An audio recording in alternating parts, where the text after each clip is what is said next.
This is ABC15 Mornings. All right. A live look outside this Thursday morning. The sun's starting to come up a little bit. Don't be fooled, though. It's a beautiful start to your day, but it is going to be a hot one. We are back in weather action mode today. Summer not done with us just yet. We're getting you ready for it, though. Don't worry. We'll tell you what you need to know. Nick Saletti here in studio. Happy Thursday to you. Kaylee O'Kelly joining us from the newsroom, social distancing today. Hey, Kaylee. Hi. Yeah, what a great gift to be either up late or up early because temperatures are pleasant here at 80 degrees. ABC15. We are near Sky Harbor Airport. That's not going to be the case later today. And our meteorologist, Iris Hermosillo, is working to make sure you are prepared for this weather action day.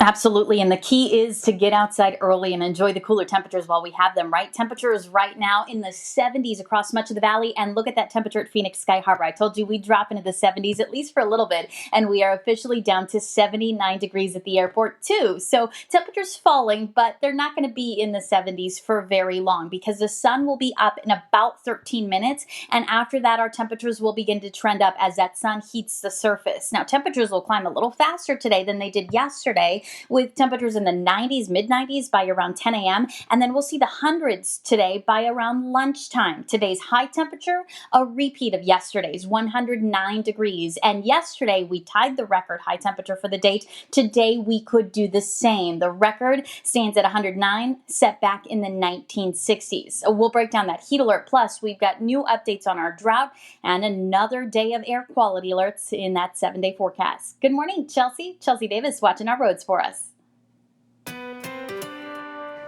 Hey, good morning, Iris. Yeah, I'm actually feeling the summer vibes. I'm wearing a starfish necklace, just, because it's going to be warm. All right, watching the accident log group traffic maps here, and we are going to zoom to the top side of town, north side of town, I-17, Carefree Highway, Loop 303, showing green flows right now. Same story from the west side of town. Not many breaks on I-10 making your way into downtown Phoenix. And good news, I-17 southbound has seen improvements once you get closer to Bethany Home, where that crash is no longer blocking lanes. East Valley, a couple wrecks there. Loop 202 Santan, before you get to Loop 101, when you're traveling westbound, you're going to see a couple of vehicles that are in the Gore Point area right before that ramp. And then with our ADOT cam, we also have this wreck, Loop 101 northbound, ramp to westbound US 60. Normally 2 lanes help you get by, but the right lane is blocked. There was an earlier car fire. You can still use the left lane to get by, and we're not tracking big delays. Okay, Chelsea, thank you so much.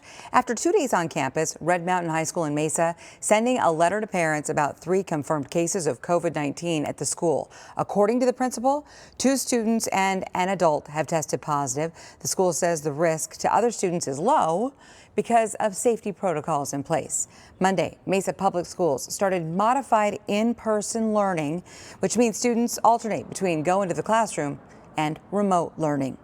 Today, Kyrene School District will begin its phased-in return to the classroom. Officials sending this video of their new safety measures. Kindergarten through 2nd grade starting this morning. 3rd through 5th graders return next week, and then all middle school students will be back in class October 13th after fall break. This morning, the CDC releasing its plans on how a coronavirus vaccine will be distributed when it's out. The CDC's outline suggests the vaccine would be available about 24 hours after the FDA signs off on it. No formal priority plan has been released yet, but healthcare workers and those most at risk will likely be the first to get it. People will need 2 doses. States and cities have 30 days to get their own distribution plans that include vaccine sites. The government says it's picking up the tab on the vaccine, but experts say it's not free. Not really free because we're paying for that with our taxpayer funds that are using it. And then there may be, for those who have insurance, the insurance may be billed for the administration costs. Well, the other necessity once a COVID vaccine is ready is transparent public messaging around the safety and efficacy. Only 23% of Americans were vaccinated during H1N1. Arizona's distribution plans will be similar to the distribution of the H1N1 vaccine. We spoke to the former state health director, Will Humble, who says tens of thousands of doses will be given to counties who will then decide how, where, and when the vaccinations will take place. Some county health departments, like Maricopa County, focused on mass vaccination clinics. Other county health departments focused more on community health centers or other clinical settings. But here's the question, will Arizonans actually take it? A recent poll from OH Predictive Insights found only 38% of Arizona voters would get that vaccine if it's approved, a number that makes sense when you consider only 27% of adults 18 to 64 in our state got the flu shot last year. Your voice, your vote. Today, Arizona is getting another visit from a member of the Trump re-election campaign. That will be Second Lady Karen Pence. She's going to be touring Luke Air Force Base and Davis-Monthan Air Force Base in Tucson, meeting with military families. Tomorrow, she and her husband, Vice President Mike Pence, are holding events scheduled here in the Valley. Ivanka Trump also making a stop here in Arizona yesterday, taking part in an economic roundtable with our governor. Arizona, a crucial swing state this election year, and Ivanka Trump speaking exclusively with ABC15. The busy mom, entrepreneur, and advisor to President Trump on the campaign trail, working to secure crucial Hispanic and undecided Arizona votes, and talking only to ABC15. So much has been said about the divisive nature of where we are with so many undecided voters right now, people who may just vote for Joe Biden because they don't know what's happening when it comes to, the chaotic nature of things. What do you say to those people who are still on the fence? Well, I think fundamentally we all have to ask ourselves the question of what are we for? Are we for safe communities? Are we for a thriving economy that enables people to experience their personal dream? Not what they're told they should be, but what they want to be, whether that's as an entrepreneur or in the workforce. Whether we want to live in an economy that affords people that pathway to upward mobility. The focus of her visit, a roundtable discussion about working Arizona families. What is the administration doing to support families with kids who are homeschooling? A lot of families are losing jobs so that they can balance everything out at home. What's your answer to that? What's the administration's answer to that? So this president secured the largest ever increase in funding to our state governors, like Governor Ducey, for offsetting the cost of childcare, recognizing it's an undeniable work-related expense. Obviously, the pandemic has made that more critical than ever, right? Helping these care centers stay open, helping reopen our school, helping support parents through paid leave if they are a caretaker for a child, which we were able to secure during the CARES Act, or if they are ill themselves, so they're able to recover, take care of their health, and also not to infect those in their workplace. Our ABC15 fact-checking team taking a closer look at the CARES Act, confirming a parent can take up to 80 hours of paid sick leave at 2/3 their regular pay if their kids under the age of 18 have COVID-like symptoms, or if they can prove they need to take care of someone who's quarantined. The team also finding a person employed for 30 days or more may take up to an additional 10 weeks of paid expanded family and medical leave at 2/3 their normal pay if COVID-related school closures keep them from working, or if no one is available to take care of their kids. Small businesses with up to 50 employees may be exempt from these requirements if an employee's leave would jeopardize the viability of the business. Ivanka Trump also gets personal about the pursuit for peace in the Middle East. About your husband. He just helped to broker the Middle East peace deal, yet we've heard so little about this in the media. What did this achieve, and why have we heard so little about it? Why have you heard so little about peace in the Middle East? Now, it's, my father always says that nobody ever got rich betting against peace in the Middle East. Like, it's very easy to be a naysayer on the prospects of peace in the Middle East, but he took an optimistic approach and he said, look, we're going to try something new, we're going to get in there, we're going to do something different. It just gave me chills. I mean, we want peace, we want our troops to come back home. So peace is vital, and it's great, and it should be celebrated by all, even in an incredibly partisan time. As for the president's Democratic challenger, Joe Biden, he hasn't scheduled any in-person events in Arizona yet. Tonight, he will participate in a town hall on CNN. It will be similar to the town hall the president did with ABC News Tuesday. 6:09 on this Thursday. Next on ABC 15 Mornings, severe flooding and the National Guard being mobilized. Dangerous weather situation playing out right now in the southeast. Well, Phoenix Rising is once again preparing to welcome back fans to the stands this weekend after opening the gates for the first time last Friday. So what new procedures are in place? We're hearing from the team's general manager coming up.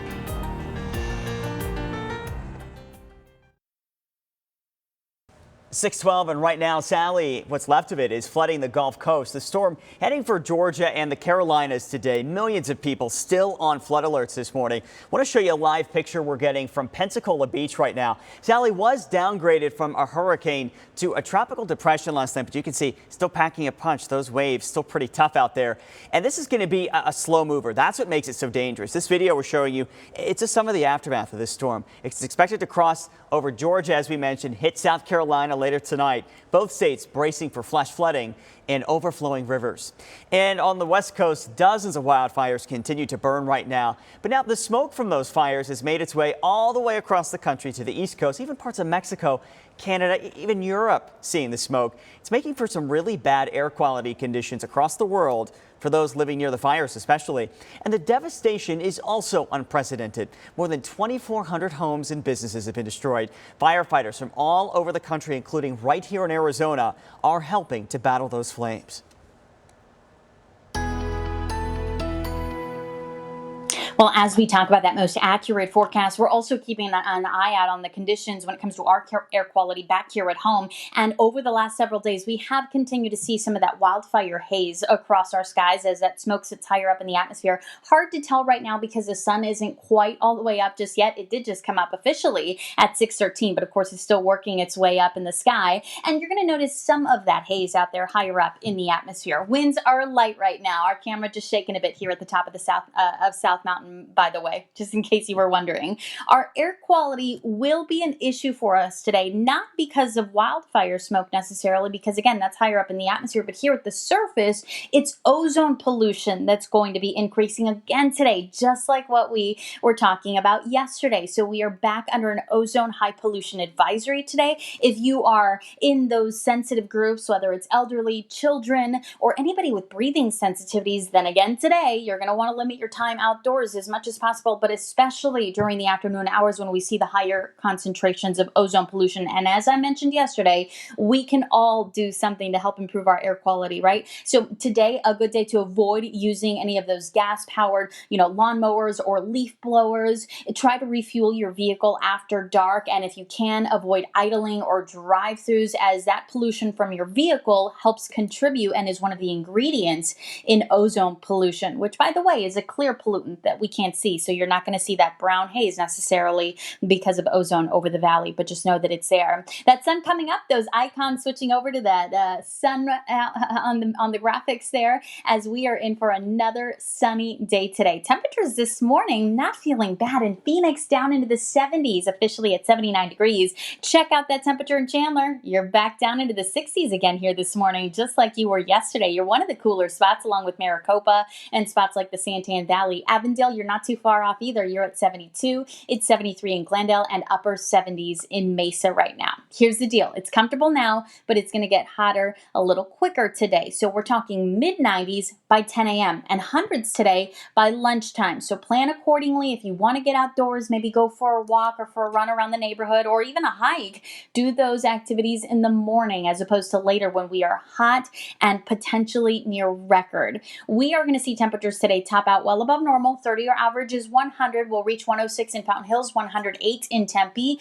Chandler, Ahwatukee, up to 109. And in the West Valley, 109 in Avondale, Goodyear, and Buckeye, 104 today in Anthem. Now, we're waking up to 79 in Phoenix, but still in the 30s in Flagstaff, believe it or not, 70 in Payson. Here's what those temperatures look like this afternoon. Back into the low 80s in Flagstaff today, 100 degrees today in Kingman, 112 in Yuma. And by the way, Yuma also under that excessive heat warning as we are here in the valley. We're on record watch. After hitting a record high yesterday of 109, today we could see that repeat. 109, the forecast high. The record stands at 109, set on this date back in 1962.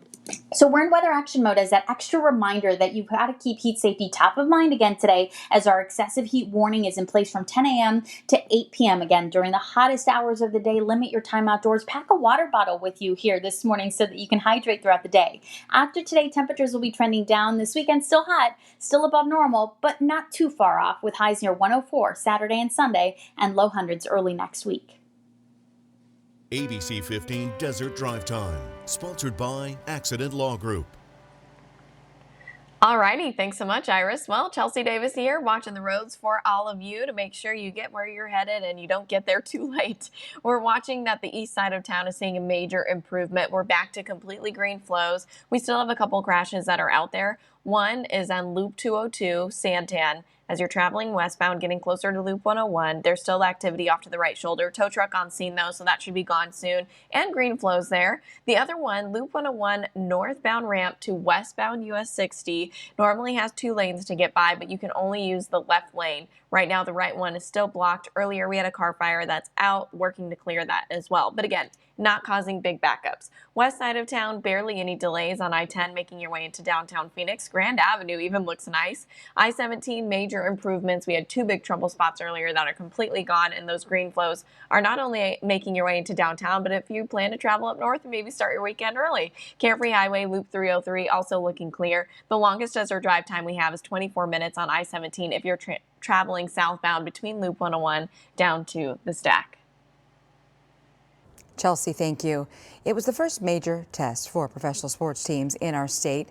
Saturday, Phoenix Rising once again preparing to welcome fans back to Casino Arizona Field with new restrictions and protocols in place. Our John Genovese is there. He's live this morning, and you talked with the team to see how all of this went. So what is different and what's next as the season continues? I'm sure it's a learning process as things move along.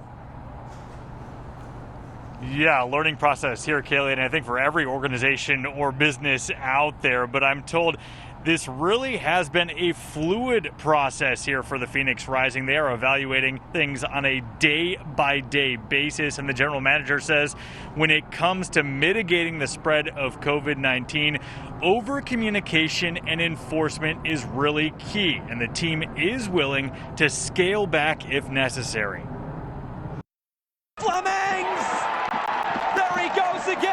A 5-1 blowout game against Las Vegas. Phoenix Rising putting points on the board, and for the first time this season, fans in the stands. Our fans did a really good job last week, and they understand that we're all accountable here. Team general manager Bobby Dooley says everyone did what they were supposed to, following a decision made after consulting with doctors, health researchers, lawyers, and other teams in the league. There was a lot more communication, in advance. I hosted a Zoom call with the fans that were attending the match so that I could answer any questions. And there are plenty of new changes this season. The team limiting occupancy to 1,000 fans, less than 15% capacity.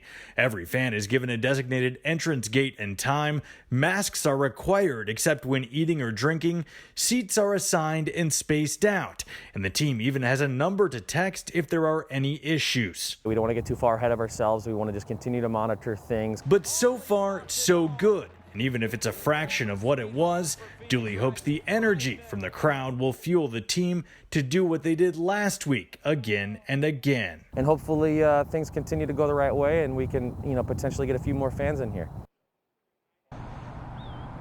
Yeah, and the Rising set to play San Diego here at home on Saturday night. And again, the general manager saying there were really no issues outside of a few reminders for fans to keep their masks on throughout the entire game. And as for season ticket holders or others who may have purchased their tickets in advance, I'm told they were given the option to either get a refund or apply a credit towards games next season. So guys, obviously the team really trying to be flexible here, and we do hope at some point as things progress they can welcome in more people to cheer on here at home.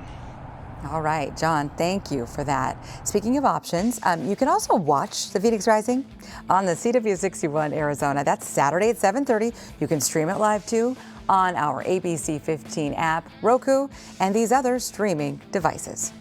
41 up next. Business is booming over the past few months. Used cars have made their biggest price jump in 50 years.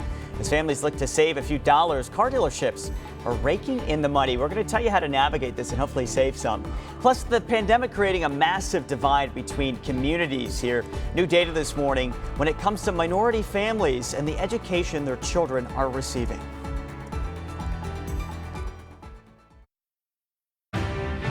$625, the used car market is hot right now. The pandemic is driving demand and prices up, but haggling for lower cost becoming a thing of the past. A car expert we spoke to says salespeople aren't budging on those sticker prices because they know somebody else could come along and buy it right up.